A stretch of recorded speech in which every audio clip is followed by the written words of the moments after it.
आपका स्वागत है हमारे चैनल मिशन यूनिवर्सिटी की तरफ से। आपको इंडियन इकोनॉमी के जो महत्वपूर्ण क्वेश्चन हैं वो यहाँ पे पढ़ाए जाएंगे। जैसा कि पहला क्वेश्चन है आपका, योजना आयोग द्वारा भारत को 2020 तक विकसित राष्ट्र बनाने के लिए तैयार किया गया दृष्टिपत्र क्या था?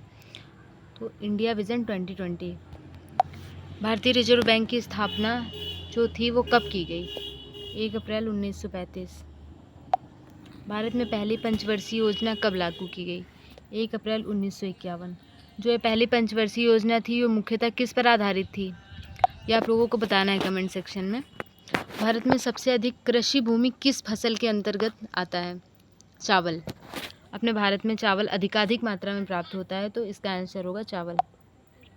इस समय भारत का सबसे बड़ा राष्ट्रीयकृत उद्यम कौन सा है? भारतीय रेलवे। राष्ट्रीय विकास परिषद का पदेन अध्यक्ष कौन सा है?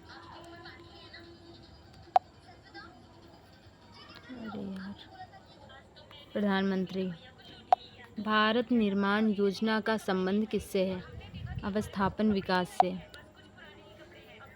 किस राज्य में सर्वाधिक अनुसूचित जातियां निवास करती हैं? ऐसा कौन सा राज्य है जिसमें सर्वाधिक अनुसूचित जातियां SC ST जिन्हें बोलते हैं वो निवास करती हैं? तो वो आपका मध्य प्रदेश है। भारत में प्रच्छन्न बेरोजगारी सामान्यतः किस क्षेत्र में दिखाई देती है? तो वो हो जाता है आपका ये कृषि क्षेत्र। और प्रच्छन्न बेरोजगारी मैंने आपको फर्स्ट चैप्टर में पढ़ा दिया था। प्रच्छन्न बेरोजगारी वह होती है जो कि फसल, जैसे कि कृषि का क्षेत्र हो गया, तो उसमें अगर किसी के खेत में केवल गेहूं पैदा हो सकता है, अगर चावल के लिए वो सफिशिएंट मात्रा में पानी की व्यवस्था नहीं कर पाता है, तो जब वो गेहूं पर ही आश्रित रहता है कि कब उसके गेहूं कटेंगे और कब वो अपनी चीज़ों की भरपाई करेगा। प्रथम पंचवर्षीय योजना में किस क्षेत्र को सर्वाधिक प्राथमिकता दी गई? अभी मैंने आपको बताया कृषि क्षेत्र को। अंत्योदय कार्यक्रम का मुख्य उद्देश्य क्या था? गरीबों में सबसे अधिक गरीबों की सहायता करना। बुल एवं बियर किससे संबंधित है? शेयर बाजार से। भारतीय अर्थव्यवस्था के उदारीकरण का अग्रदूत किसे कहा जाता है? डॉक्टर मनमोहन सिंह। द्वितीय पंचवर्षीय योजना में किस क्षेत्र पर विकास पर सर्वाधिक बल दिया गया था? उद्योग क्षेत्र। भारत के ग्रामीण क्षेत्रों में पाई जाने वाली बेरोजगारी का मुख्य स्वरूप क्या है? प्रच्छन्न बेरोजगारी। अभी मैंने बताया प्रच्छन्न बेरोजगारी के बारे में आपको। अर्थव्यवस्था में मुद्रा के मूल्य और कीमत स्तर के बीच क्या संबंध होता है? प्रतिलोम का। भारत की राष्ट्रीय आय में सर्वाधिक योगदान किस क्षेत्र का? विनिर्माण क्षेत्र। अभी आप लोगों को समझाना पड़ेगा विनिर्माण क्षेत्र क्या होता है। तो मैंने सेक्टर पढ़ाए थे आपको, first primary sector, secondary sector और जो आपके ये सर्विसेज आते हैं, तो उसमें जो सेकेंडरी सेक्टर था आपका वही विनिर्माण क्षेत्र है।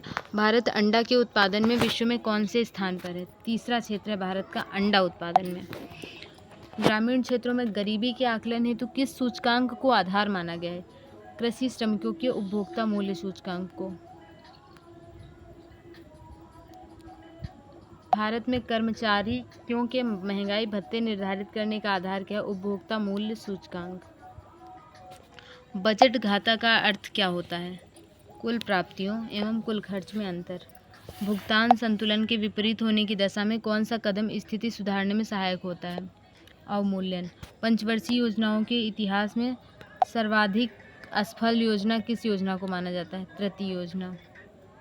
10वीं पंचवर्षीय योजना के अंतर्गत कितने प्रतिशत वार्षिक विकास दर का लक्ष्य निर्धारित किया गया है?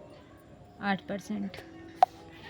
चलिए, थैंक यू जुड़े रहने के लिए। आगे भी आपको क्लासेस प्रोवाइड की जाएंगी।